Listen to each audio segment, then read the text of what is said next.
السلام علیکم ناظرین کرام، نئی ویڈیو میں آپ کو خوش آمدید کہتے ہیں۔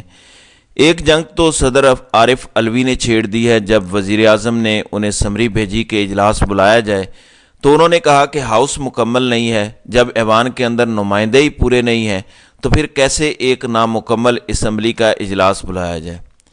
جبکہ دوسری جانب ایک اور جنگ چھڑی ہوئی ہے۔ میاں جاوید لطیف نے ٹی وی پروگرام کے اندر بیٹھ کر یہ کہہ دیا کہ یہ جو حکومت بن رہی ہے ہم اسے بنانا نہیں چاہتے، طاقتور زور زبردستی کر کے یہ حکومت بنوا رہے ہیں، ہم یہ چاہتے ہیں کہ اس طرح تو ملک چلنا نہیں ہے، کرائسس ہونے ہیں، تو تمام پارٹیز مل کر، تمام سٹیک ہولڈرز مل کر بیٹھیں اور نئے الیکشن کا رستہ نکالیں، یعنی ملک کے اندر دوبارہ الیکشن ہو، فری اینڈ فیئر ہو اور مینڈیٹ عوامی نمائندوں تک جائے۔ حالانکہ اس کا بڑا آسان طریقہ ہے کہ ملک کے اندر پہلے بھی جو الیکشن ہوا ہے اس کا فارم 45 کے مطابق جو ہے وہ فیصلہ جو ہے وہ دے دیا جائے تو دوبارہ الیکشن میں جانے کی ضرورت نہیں ہوگی۔ یہ تجویز تو ہر کوئی دے رہا ہے، ایون کمشنر راول پنڈی نے بھی کہا تھا نئے الیکشنز کی باتیں چھوڑیں، کم از کم فارم 45 کے مطابق ہی ریزلٹس جاری کر دیں تو 50% جو دھاندلی ہے اس کو کور کیا جا سکتا ہے۔ جبکہ جاوید لطیف کی یہ بات ٹھیک ہے کہ فارم 45 کے مطابق رزلٹ ہوں بھی، پھر بھی اس الیکشن کو آپ صاف شفاف نہیں کہہ سکتے۔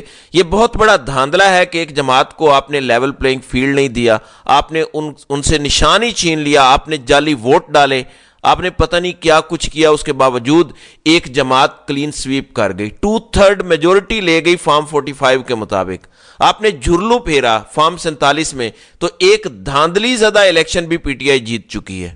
اس کے باوجود نیا الیکشن کرانے کی ضرورت نہیں ہے۔ اگر اسی پر انویسٹیگیشن ہو جاتی ہے اور میرٹ پر فارم 45 کے مطابق رزلٹ جاری کر دیا جاتا ہے، بات یہ ہے کہ نون لیگ کے اندر بھی آوازیں اٹھ رہی ہیں۔ ابھی ایک انٹرویو میں شاہد خاقان عباسی نے کہا کہ جیسے نون لیگیوں کو میں جانتا ہوں، ظاہر ہے میں بھی سابق وزیر اعظم رہا ہوں، نون لیگ کا سینئر رہنما تھا، جو جیتے ہوئے لوگ ہیں وہ شرمندہ ہیں، جن کو جتوایا گیا ہے وہ مبارکبادیں نہیں موصول کر رہے، وہ مبارکبادیں لیتے ہوئے شرماتے ہیں، ان کو پتہ ہے کہ ہم ہارے ہوئے ہیں۔ اب اس سارے معاملے میں اسٹیبلشمنٹ کیا کرے گی؟ خاص طور پر صدر عارف علوی کی جانب سے یہ کہنا کہ ایوان مکمل نہیں ہے، میں تو اجلاس نہیں بلاؤں گا، اب یہ ایک بہت بڑی جنگ کا آغاز ہے، ایک بہت بڑا پیغام ہے پوری دنیا کے لیے بھی کہ ملک کا سپریم کمانڈر یہ کہہ رہا ہے کہ ہاؤس نامکمل ہے، لہٰذا اجلاس نہیں بلانا۔ دوسری طرف خواب دیکھے جا رہے ہیں کہ اجلاس جلد شروع ہو جائے گا، قومی اسمبلی کا اجلاس بلایا جائے گا اور 29 فروری تک وزیر اعظم کا انتخاب بھی ہو جائے گا۔ دیکھیں، صدر عارف علوی ایک کمزور صدر واقع ہوئے ہیں، شاید ان کی جگہ کوئی بھی صدر ہوتا وہ کمزور ہی ہوتا، ویسے بھی یہ ایک آئینی عہدہ ہے، ان کے پاس طاقت نہیں ہوتی۔ صدر علوی سے گو ایک توقع تھی کہ چلے ان کا تعلق پی ٹی آئی سے ہے، عمران خان نے انہیں صدر پاکستان بنایا، اب یا تو وہ کچھ کریں گے۔ یہ بھی آوازیں اٹھی کہ آئین کے آرٹیکل 45 کے تحت صدر عمران خان کی سزائیں معاف کر سکتے ہیں، ختم کر سکتے ہیں۔ اس حوالے سے بابر اعوان نے بھی پریس کانفرنس کی، پھر لطیف کھوسہ نے پریس کانفرنس کی، انہوں نے کہا تھا کہ صدر کو یہ کرنا چاہیے جب یہ سارے جعلی اور فیک کیسز بنا کے سزائیں دی گئی ہیں۔ اب صدر جا رہا ہے، صدر کو پتہ ہے کہ میری تو کہانی ختم ہو چکی ہے۔ اب کراچی کے اندر صدر علوی کا بیٹا الیکشن لڑنا چاہ رہا تھا پی ٹی آئی کے ٹکٹ سے، لیکن پی ٹی آئی نے انہیں ٹکٹ نہیں دیا، لہٰذا صدر علوی کو بتا دیا گیا ہے کہ آپ کی کہانی ختم ہے، آگے آپ کی اولاد کی بھی کہانی ختم ہے، لہٰذا جاتے جاتے وہ کچھ رجسٹ دکھانا چاہ رہے ہیں، جو وہ کرنا چاہ رہے ہیں وہ کر سکتے ہیں یا نہیں، یہ دیکھنے والی بات ہے۔ اب ناظرین اکرام، اس معاملے میں اسٹیبلشمنٹ میں کیا چل رہا ہے؟ نجم سیٹھی کی جانب سے ایک دعویٰ کیا گیا ہے۔ نجم سیٹھی نے اس وقت اسٹیبلشمنٹ سے متعلق کہا ہے کہ ان پر صرف عوام کا پریشر نہیں ہے، بلکہ ان کے اپنے اندر سے بھی آوازیں اٹھنے لگی ہیں کہ آپ نے عوامی مینڈیٹ چوری کر کے اپنے ادارے کی ساکھ کو نقصان پہنچایا ہے۔ پھر نصرت جاوید، یہ بھی سینئر صحافی ہیں، انہوں نے کہا کہ 9 مئی کو چھوڑ دیں، 8 فروری کو اگر کوئی شخص یہ سمجھنے کی کوشش نہیں کرتا تو وہ پاگل ہے۔ یعنی آپ نے 9 مئی کا ایک بڑا ایجنڈا چلایا، 6 سے 8 مہینے تک ڈھنڈورا پیٹا، لوگوں کو مارا، جیلوں میں بند کیا، سب کچھ کیا، لیکن 8 فروری کو لوگوں نے آپ سے بدلہ لیا۔ لوگوں نے اپنا ورڈکٹ سنایا، اس کے بعد 9 مئی کی کہانی تو ختم ہو گئی ہے۔ اب نجم سیٹھی ایک اور دعویٰ کرتے ہیں کہ اس سب کے باوجود کہ اندر سے آوازیں اٹھ رہی ہیں، عوامی دباؤ بھی ہے، لیکن اسٹیبلشمنٹ اس صورتحال سے نپٹے گی کیسے؟ یعنی کیا ان کا یہ موڈ ہے کہ ملک کو بہتری کی طرف لے جایا جائے؟ دوسری جانب عمران خان کہہ چکے ہیں کہ ہم نے خط لکھ دیا ہے IMF کو، اس کا کیا رد عمل ہوگا؟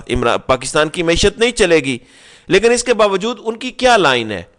وہ کہتے ہیں کہ کوئی لچک نہیں ہوگی، کوئی لچک عمران خان کے لیے نہیں ہوگی، اسٹیبلشمنٹ بالکل ایسا کچھ نہیں کرے گی، اس وقت تک نہیں کرے گی جب تک عمران خان مجبور نہ ہو جائیں۔ پورا ارادہ ہے کہ عمران خان کو جیل میں رکھنا ہے اور PTI کو کچل کر رکھ دینا ہے، اور اگر خیبر پختونخوا میں گڑبڑ کی گئی تو گورنر راج لگا دیا جائے۔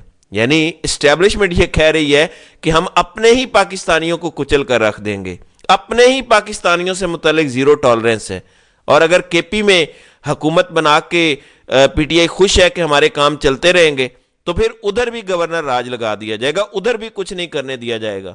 تو یہ حالت اس وقت پاکستان کی اسٹیبلشمنٹ کی ہو چکی ہے۔ دوسری جانب پیپلز پارٹی اپنا تھوکا ہوا چاٹ رہی ہے۔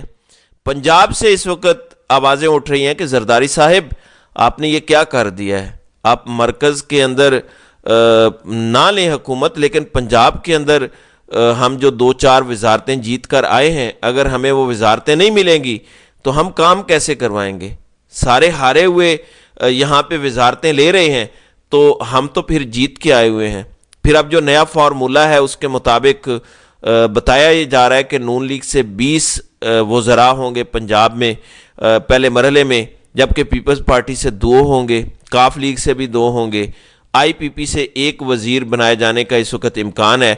تو یہ صورتحال ہے۔ دوسری جانب پنجاب پولیس پاگل ہوئی پھرتی ہے۔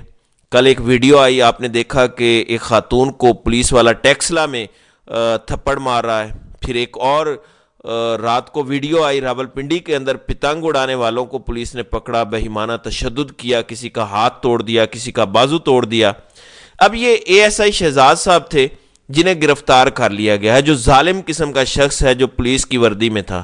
تو یہ ایک ہی دن میں 2 واقعات سامنے آئے ہیں صرف اور صرف پنڈی سے، کہ پولیس والے پاگل ہوئے پھرتے ہیں کہ کسی کا ہاتھ توڑ دو، کسی کا منہ توڑ دو، کسی عورت کو تھپڑ مار دو۔ تو اس طرح سے ریاستی مشینری اس وقت بدماش بنی ہوئی ہے۔ دوسری جانب یوسف رضا گیلانی چیئرمین سینٹ کے لیے پیپلز پارٹی کے امیدوار ہوں گے، وہ وفاقی کابینہ کا حصہ نہیں بنیں گے۔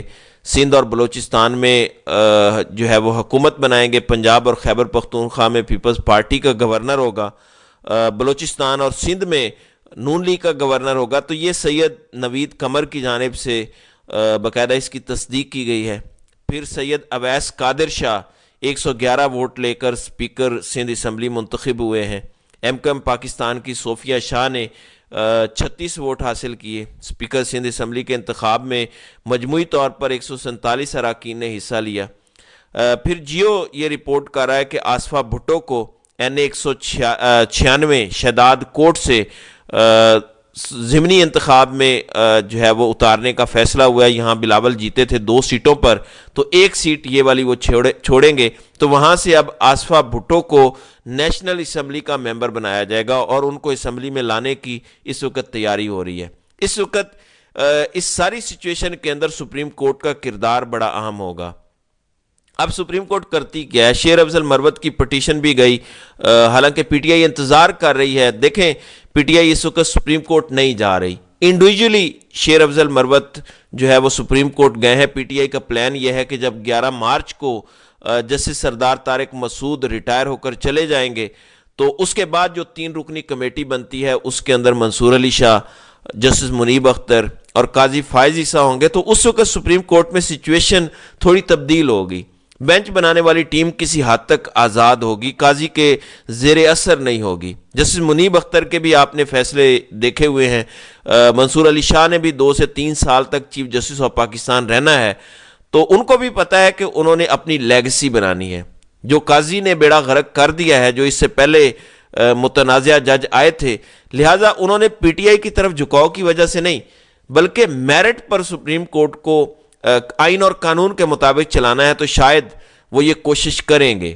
اس سے پہلے بھی ان کا نہ تو ٹلٹ اسٹیبلشمنٹ کی طرف ہے، نہ ٹلٹ عمران خان کی طرف ہے، تو ہو سکتا ہے وہ کوشش کریں کہ انتخابات کی صاف شفاف تحقیقات ہوں، کیونکہ یہ ایک بہت بڑا دھبا اس وقت سپریم کورٹ آف پاکستان پر لگا ہے۔